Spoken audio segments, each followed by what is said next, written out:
नमस्कार, मी डी.एस. लोखंडे पाटील. चालू वार्तामध्ये आपलं सर्वांचं मनापासून स्वागत करतो. आज सोशल मीडियावरती एक व्हिडिओ नजरेस पडला. व्हिडिओ कधीचा आहे, अद्याप याबद्दल मला कोणतीही माहिती नाही आहे. पण व्हिडिओ रिअल आहे. व्हिडिओची सत्यता पडताळल्यानंतर मला एक गोष्ट लक्षात येते, की आता ह्या बाजूच्या व्हिडिओमध्ये तुम्ही पहा, त्या व्हिडिओवरती नजर पण ठेवा आणि मी बोलतोय त्याकडे लक्ष पण ठेवा. महाराष्ट्रामध्ये आपण छत्रपती शिवाजी महाराज यांनी घडवलेल्या यांनी स्वराज्याची स्थापना केली होती. त्यावेळेस महिलेचं काय सक्षमीकरण होतं, महिलेसाठी काय प्रायोरिटी होत्या आणि महाराजांना महिलेबद्दल जो आदर होता, तोच आदर त्यांनी महाराष्ट्राला घालून दिला आणि महाराष्ट्रामध्ये ती परंपरा चालत आलेली आहे. महिलेचा आदर करणं अत्यंत गरजेचं आहे आणि ते वेळोवेळी केलेला दिसलेला पण आहे आपल्याला आणि दिसतोय पण.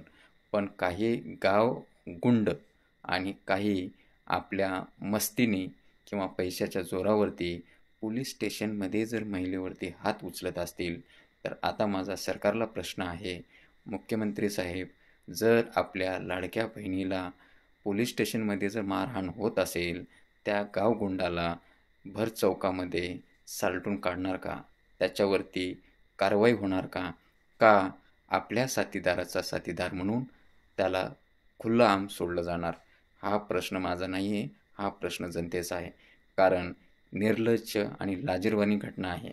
जर एखादी व्यक्ती पोलीस स्टेशनमध्ये पोलिसांच्या समोर महिलेला मारहाण करते, महिलेला शिवीगाळ करते, तर ह्यापेक्षा ह्या महाराष्ट्राचं आणि ह्या यंत्रणेचं दुर्दैव काहीच नाही आहे.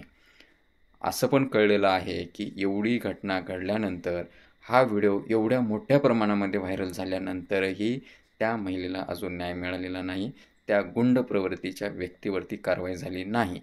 कारण जी सूत्राकडनं माहिती मिळालेली आहे ती अशी आहे की तो गुंड प्रवृत्तीचा जो व्यक्ती दिसतोय व्हिडिओमध्ये मारहाण करताना, शिवीगाळ करताना, ते उपमुख्यमंत्री देवेंद्र फडणवीस साहेब यांचा निकटवर्ती असल्याचं समजलं जातं आहे. मग आता माझा पुन्हा देवेंद्र फडणवीस साहेबांना प्रश्न आहे, फडणवीस साहेब, आपलं सरकार महिलेसाठी एवढं राबराब राबते, लाडकी बहीण योजना काय, ही योजना काय, ती योजना काय, जिल्हा लेवलला अनेक उद्योग योजना महिलेसाठी सक्षमीकरणासाठी केल्या जातात आणि तुमच्याच लाडक्या बहिणीला पोलीस स्टेशनमध्ये तुमचेच लोक जर पोलीस स्टेशनमध्ये मारत असतील, तर देवेंद्र फडणवीस साहेब, हे किती लाजिरवाणी गोष्ट आहे. अशा लोकांना आपण काय करणार, कशा पद्धतीनं कारवाई करणार, हे आपण सांगणं बंधनकारक असणार आहे.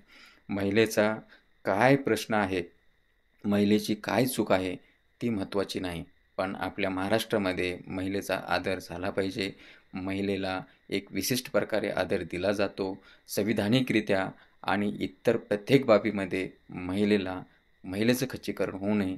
महिला ही सक्षम राहिली पाहिजे. त्यासाठी महिलेला विशेष गोष्टीमध्ये विशेष सवलती आहेत आणि विशेष बाबीमध्ये त्याचा विशेष पद्धतीनं आदर सत्कार केला जातो. आता त्याहून पलीकडं माझ्या डोक्यामध्ये एक गोष्ट येते आणि ती मला कुठेतरी खाते, की जर पोलीस हे लाचार यंत्रणा जी आहे, लाचार यंत्रणा जी आहे, त्यांना लाज वाटली पाहिजे. कारण जर तुमच्यासमोर जर एखाद्या महिलेवरती हात कोणी उगारत असेल, अरे तुम्हाला तेवढी सरकारने किंवा तुम्ही जी शपथ खाल्लेली आहे त्या चेअरवरती बसताना किंवा तुमच्या अंगावरती जी खाकी वर्दी आहे, त्याचं थोडं तरी भान राहून द्या. थोडं तरी त्याच्याबद्दल तुमचं रक्त सळसळू द्या. आज कोणाची तरी आई बहीण आहे, त्याच्यावरती हात उचलला जातो. उद्या तुमचीही आई बहीण असणार आहे आणि तिच्यावरती पण हे गावगुंड हात उचलायला कमी करणार नाहीत. म्हणून दादांनो, वेळेवरती जर तुमच्या नजरेस अशा गोष्टी पडत असतील, तर त्याला चाप द्या. का तर सत्याने जर चाललात तर सत्याचा नेहमी विजय होतो. भले तुम्हाला त्रास होईल, तुम्हाला ड्युटी करताना त्रास होईल, तुम्हाला हे गावगुंड लोक थोडा त्रास देतील, पण विजय शेवटी तुमचा असणार आहे. कारण विजय हा सत्याचा नेहमी होतो.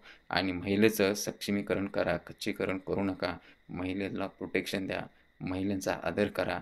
ही आपल्याला महाराजाची शिकवण आहे, त्यावरती चालावं. आणि देवेंद्र फडणवीस साहेब आणि एकनाथ शिंदे साहेब आपल्या लाडक्या बहिणीची काळजी घ्यावी आणि त्या गावगुंडावरती लवकरात लवकर कारवाई करावी, असं लोकांचं म्हणणं आहे. आता आपण त्यावरती काय करणार हे बघणं आता औचित्याचं ठरणार आहे. धन्यवाद.